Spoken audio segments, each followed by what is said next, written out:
Nous avons avec nous en ligne Monseigneur Christian Lepine, archevêque de Montréal. Bon après-midi, Monseigneur Lepine.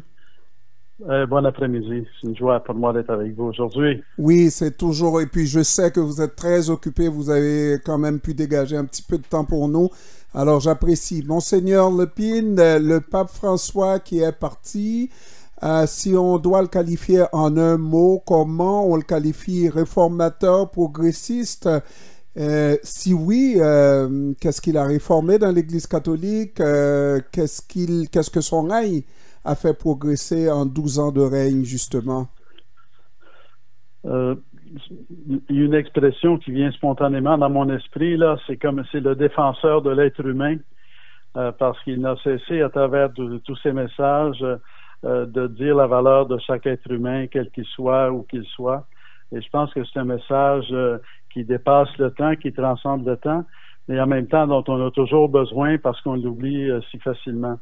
Donc, fait que ce message là, de la valeur de chaque être humain, je pense pour moi, qui est incontournable et qui est important. Il a été un très bon apôtre et défenseur de la valeur de tout être humain. Monseigneur Lepine, qu'est-ce qui fait en sorte que presque unanimement, tout le monde dit que c'était un bon pape, tout le monde aimait François. Qu'est-ce qui a apporté cet attachement à la personne de François? Je pense qu'il était quelqu'un d'authentique lorsque, donc, ce qu'il annonçait par la parole, comme la miséricorde, par exemple, il le vivait aussi dans sa personne, il l'incarnait. J'ai eu comme le privilège de le rencontrer assez tôt dans son ministère de pape. Lors d'une rencontre, j'étais pas seul. On était 2 millions, avec 2 millions de jeunes à Rio de Janeiro. Et il avait eu un grand impact sur tout le monde, sur les jeunes et tous ceux qui accompagnaient les jeunes, et en disant qu'il fallait construire une civilisation de la rencontre. Alors, j'ai toujours vu le mot rencontre comme étant un mot-clé de sa vie. Et donc, la rencontre avec chaque personne, la rencontre avec les gens qui sont au loin, prendre le temps de s'arrêter et de rencontrer. Et pour ma part, c'était sa force. Donc, tous les gens qui ont pu le croiser ont rencontré quelqu'un qui vraiment voulait établir un contact et qui était avec un regard bienveillant puis un regard d'estime de l'autre. Et je pense que ça, c'est avec le temps, on découvre la richesse de ce regard, puis en même temps, on est reconnaissant d'avoir rencontré quelqu'un qui porte ce regard. Monseigneur Lepine, le pape n'a pas eu peur d'affronter directement l'aile conservatrice de l'Église.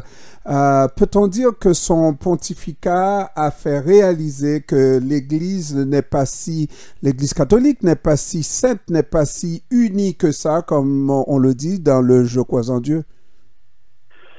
Donc l'Église est complexe, il y a plusieurs richesses.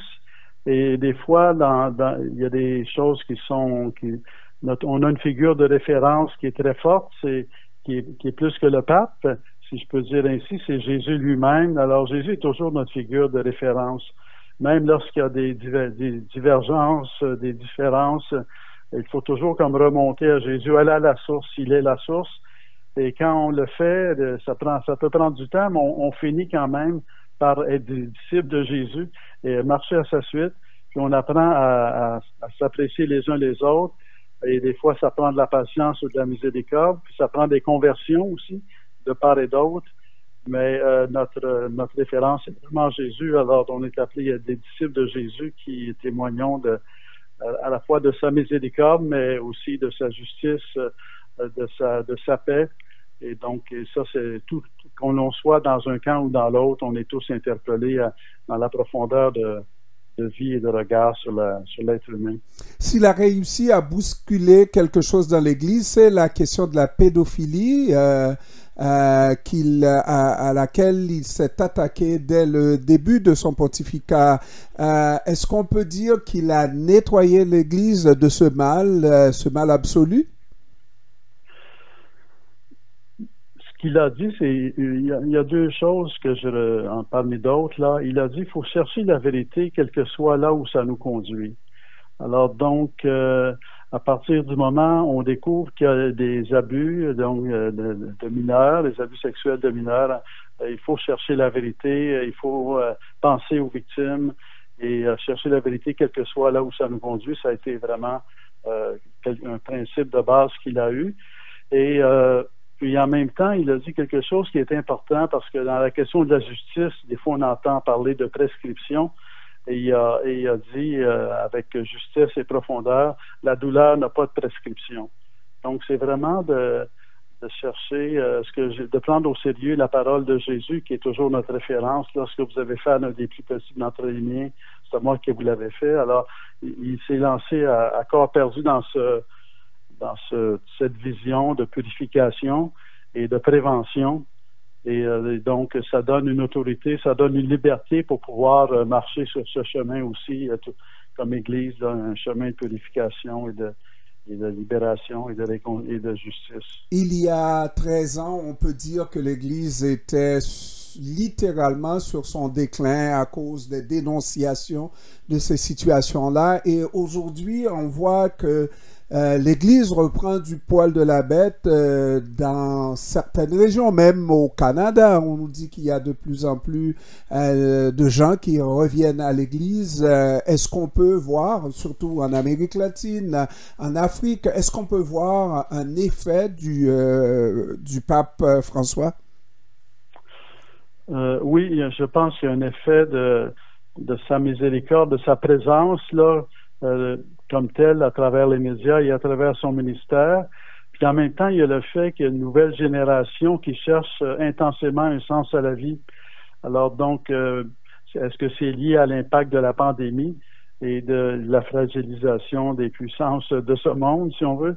Mais chose certaine, c'est que dans les jeunes adultes et moins jeunes adultes cherchent intensément sens à leur vie. Et dans la mesure où on met de l'avant Jésus, dans la mesure où on est là pour servir et non pas pour être servi, à la manière de Jésus, ben on annonce Jésus et comment il peut répondre à la quête du sens à la vie. Et ça coïncide et ça converge avec le mystère du pape François, dont le premier texte a été sur la bonne nouvelle de Jésus. Alors donc, les choses se recoupent à ce moment-là et les besoins de notre temps, en même temps que une libération du message d'annonce de Jésus.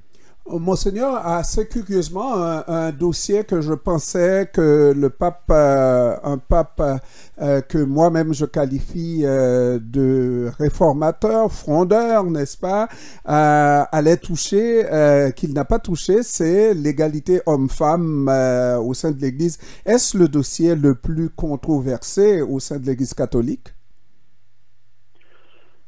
C'est un dossier, disons, où tout est en chemin. Parce que la chose certaine, c'est que l'égale dignité de l'homme et de la femme, c'est incontournable.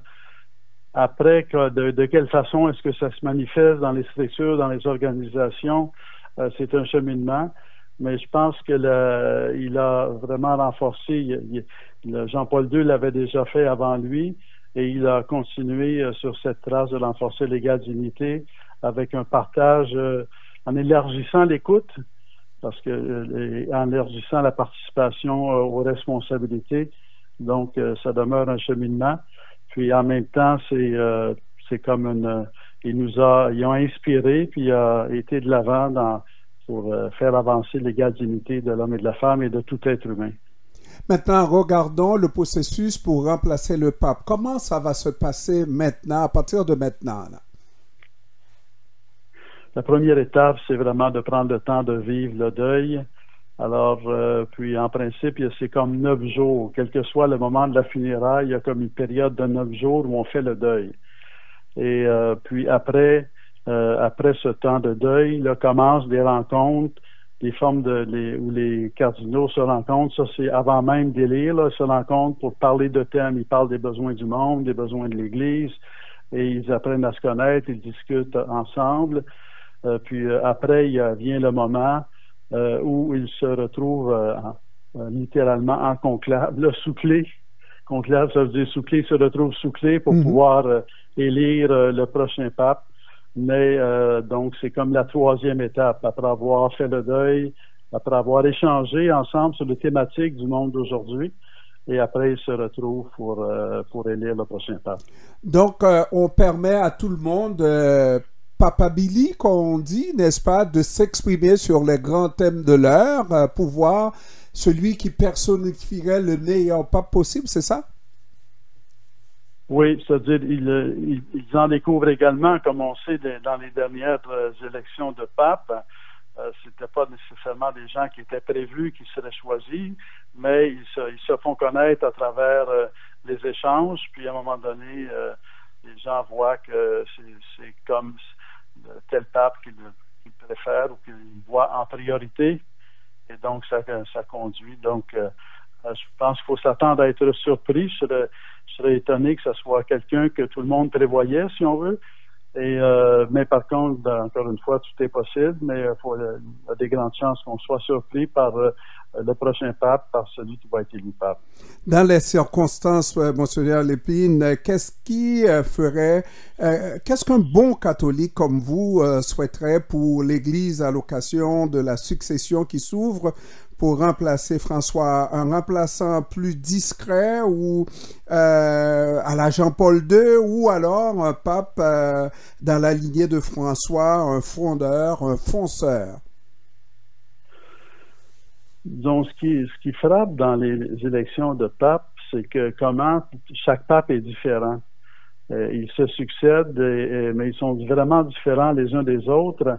Alors, c'est peut-être l'humour de Dieu ou tout simplement l'expression que les besoins sont complexes. Et dans un monde où il y a toutes sortes de besoins, ça prend toutes sortes de monde pour être pape. Donc on accueille, on espère toujours que c'est notre prière, que Dieu guide et inspire les gens dans leur choix. Mais je ne serais pas étonné que non seulement que ce soit quelqu'un qui nous surprenne, mais je ne serais pas étonné qu'il soit différent du pape François aussi. Mais c'est l'avenir bientôt, on va le savoir dans quelques semaines. Là. Ouais. Monseigneur Lépine, pour terminer, vous avez servi sous plusieurs autres papes avant François. Qu'est-ce que vous-même vous allez retenir? Parce qu'il faut grandir tous les jours, hein, n'est-ce pas? On évolue, on voit les choses se faire. Dans ce cas-ci, est-ce que vous avez été particulièrement fier de servir? Parce que je vois l'œuvre que vous continuez dans l'Église montréalaise avec les questions d'abus dans l'Église catholique montréalaise, n'est-ce pas? Qu'est-ce qui vous rend le plus fier d'avoir servi sous François? Disons, le fait qu'il parle de construire une civilisation de rencontre, je pense que c'est un message dont on a besoin aujourd'hui. Et il en a fait comme quelque chose, une réalité primordiale, parce qu'on vit on vit dans une maison commune sur la terre, tout est relié, une maison commune, donc il faut se rencontrer, il faut se connaître, il faut se rencontrer. Et il a rajouté ensemble à ça, il faut relever les défis ensemble, on fait pas ça tout seul. Et puis en même temps, c'est de continuer la valeur d'espérance. Les défis sont grands, mais le cœur humain est créé à l'image de Dieu. Et donc avec une capacité pour le vrai, le beau, le bien, toujours croire en cette capacité du cœur humain, puis en même temps croire que Dieu est présent pour nous inspirer, nous guider, et apprendre à s'appuyer sur lui. Donc, c'est un message d'espérance. Donc, une rencontre, finalement, qui débouche sur l'ouverture à l'autre, mais aussi un marché ensemble dans l'espérance. Alors, pour moi, c'est une des choses que je retiens vivement du pape François. Monseigneur Christian Lépine, archevêque de Montréal, je vous remercie d'avoir pris du temps pour nous parler cet après-midi et toutes mes condoléances à l'Église montréalaise et à vous personnellement, Monseigneur Lépine. Merci beaucoup. Moi aussi, condoléances à tous vos auditeurs, parce que l'on soit dans l'Église ou non, c'est un être très humain qui nous quitte et qui nous enrichit notre humanité. Merci. Au revoir. Merci. Au revoir.